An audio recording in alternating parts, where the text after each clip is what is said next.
Hello everyone, good morning.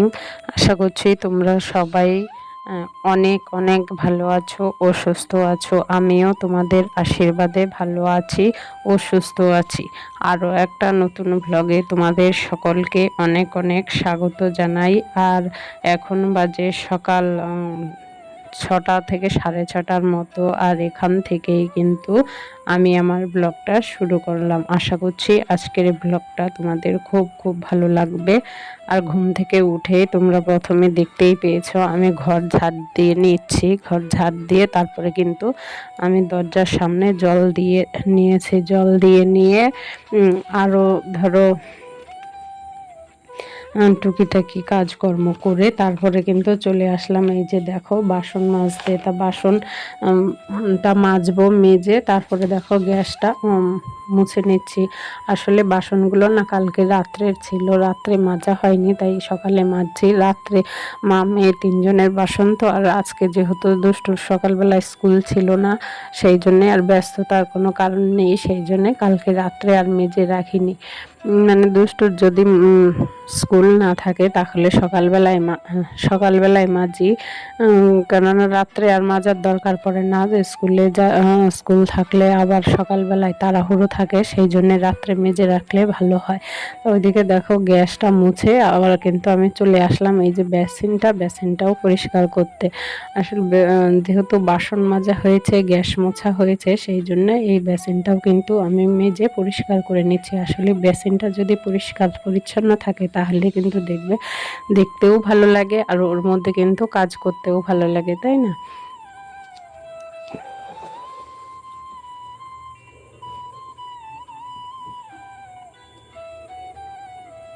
তো যাই হোক বন্ধুরা, তোমাদের সাথে গল্প করতে করতে কিন্তু অনেকটাই কাজ করে ফেললাম। তা চলো তোমরা কিন্তু ভিডিওটা প্রথম থেকে শেষ পর্যন্ত অবশ্যই দেখবে। যে আমি সকালবেলার থেকে একজন হাউসওয়াইফ হয়েও সংসারের সমস্ত কাজকর্ম করে সকাল থেকে সন্ধ্যা পর্যন্ত, প্রায় সন্ধ্যা বলতে কি ধরো রাত পর্যন্ত, সকাল থেকে রাত পর্যন্ত সংসারের কাজকর্মগুলো কিভাবে গুছিয়ে সংসারের কাজকর্মগুলো গুছিয়ে করার পরেও কিন্তু দেখবে শ্বশুরবাড়িতে কিন্তু কথা শুনতে হয়। আসলে যতই কাজ করো না কেন তাদের কিন্তু মন ওঠে না। আর কোনো মেয়েই হয়তো পারবে না যে শ্বশুর বাড়িতে সবাইকে সন্তুষ্ট করতে। ওরা সন্তুষ্ট হয় না, কিছুতেই করা সম্ভব নয়। দেখো আমি কিন্তু ব্রাশ করে সকালবেলার যে বাসি কাজকর্ম সেরে ফ্রেশ হয়ে চলে আসলাম। এখন যাব চা করব। আর এদিকে দেখো চাটা কিন্তু বসিয়ে দিয়েছি। তো চলো চাটা করি। আর হচ্ছে সোনাই পড়তে যাবে, সেই জন্যে ও একটু হরলিক্স খাবে। তা আমি ভাবছি যে অনেকটাই দুধ আছে, দুধের মধ্যে হরলিক্স গুলিয়ে দিই, তাহলে খেয়ে নেবে। ও শুধু দুধ খেতে চায় না, ওরা বলে যে ওদের গন্ধ লাগে, সেই জন্যে দুধ খায় না। তো যদি ওর মধ্যে 1 চামচ হরলিক্স মিশিয়ে দিই তাহলে কিন্তু দুধটা খেয়ে নেবে আর কোনো কিছুই বলবে না। তা সেই জন্যেই ওকে একটু দুধ হরলিক্স করে দেবো। আর আমার জন্য দেখো চা করে নিচ্ছি। আর এইদিকে সোনার এই যে দুধ হরলিক্সটা করে নিয়েছে, কিন্তু দুধটা যেহেতু ফুটেছে সেই জন্যে প্রচণ্ড গরম হয়ে গেছে আর ও তাড়াহুড়োর মধ্যে খেতে পারবে না। সেই জন্যে দেখো মগটার মধ্যে একটু জল নিয়ে সেই জলে বসিয়ে দিয়েছি। বসিয়ে দিয়ে এবার এসেছে যে আমার জন্য যে চাটা করছি সেটা তো নামানো হয়নি, সেই চাটা এখন নামিয়ে নেবো। তাহলে চলো চাটা নামিয়ে নিই, ছেঁকে নিই। তারপরে আবার আছে যে রান্নাবান্না আছে, রান্নাবান্না করে রেখে আমার একটু বেরোনো আছে, বাজারের দিকে একটু যাব। সেই জন্যে এই চা খেয়ে কিন্তু আমি রান্নাটা বসিয়ে দেবো। তা চলো চাটা খেয়ে নিই, তারপরে রান্না করি কি আর অন্যান্য কাজকর্ম করি, সেইগুলো তোমাদের সঙ্গে শেয়ার করব। জানি না কতটা কি শেয়ার করতে পারবো, তবে অবশ্যই শেয়ার করব। আর কি বলো তো, এইদিকে দেখো আমি কিন্তু একটু রোদ দেখা যাচ্ছে, একটু কি ভালোই রোদ দেখা যাচ্ছে। আমি হচ্ছে বালিশগুলো একটু রোদ্রে দেবো। কালকে রাত্রে না ঘুমানোর পরে সকালবেলায় যখন উঠছি দেখছি ঘাটটা না ফেরাতে পারছি না, মনে হয় এত প্রচণ্ড ব্যথা। এখন শোয়ার কারণে হয়েছে কি না সেটা জানি না, তাই ভাবছি বালিশগুলো রোদ্রে দিলে যে বালিশগুলো যে গরম হবে, তার যে একটা তাপ, সেই গরম বালিশটা ওই ঘাড়ের মধ্যে ধরলে সেঁক দেওয়ার মতো ঘাড়ের মধ্যে যদি ধরি তাহলে হয়তো ব্যথাটা কমবে। তা সেই জন্যই দেখো বালিশগুলো রোদ দিচ্ছি। আর ওইদিকে কিন্তু আমি ভাতটা বসিয়ে দিয়ে এসেছি, ভাত বসিয়ে দিয়েই এই দিকের কাজকর্মগুলো করছি। রোদ্রের না খুব একটা জোর নেই, কখনো মেঘ করছে কখনো রোদ বেরোচ্ছে, জানি না বালিশগুলো গরম হবে কি না। তা ওইদিকে যেহেতু আমি ভাতটা বসিয়ে দিয়ে এসেছি, আর এই দিকের ওই বিছানাটাও দেখো তুলে নিচ্ছি। তা চলো বিছানাটা তুলে নিই। আর বিছানার চাদরটা কিন্তু চেঞ্জ করে দিলাম, চেঞ্জ করে দিয়ে চলো বিছানাটা তুলে নিই। আর ততক্ষণ তোমরা ভিডিওটা দেখতে থাকো। আর একটা কথা বন্ধুরা, আমার ভিডিওটা যদি তোমাদের একটুকু ভালো লাগে তাহলে অবশ্যই একটা লাইক করো। তোমাদের একটা লাইক আমাকে পরবর্তী ভিডিও বানাতে উৎসাহিত করে। আর তোমরা চাইলে অবশ্যই কমেন্ট করতে পারো, শেয়ার করতে পারো। আর যদি কেউ চাও আমার পরিবারের একজন সদস্য হতে, তাহলে অবশ্যই আমার চ্যানেলটাকে সাবস্ক্রাইব করে আমার পরিবারের একজন মিষ্টি সদস্য হয়ে থেকো। তো চলো ভিডিওটা প্রথম থেকে শেষ পর্যন্ত অবশ্যই দেখতে থাকো।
আর এইদিকে দেখো শোকেসের জামা কাপড়গুলো একটু গুছিয়ে নিচ্ছি। কারণ কি বলতো, এই শোকেস থেকে না একটা বের করতে গেলে একটা টান দিলে আরেকটা বেরিয়ে আসে, এরকম একটা পরিস্থিতি হয়েছে। তাই সেই জন্য সমস্ত কিছু বের করলাম, বের করে এইটার মধ্যে যে জিনিসপত্রগুলো আছে সেইগুলো আবার একটা একটা করে ভালো করে ভাঁজ করে সাজিয়ে রাখলাম।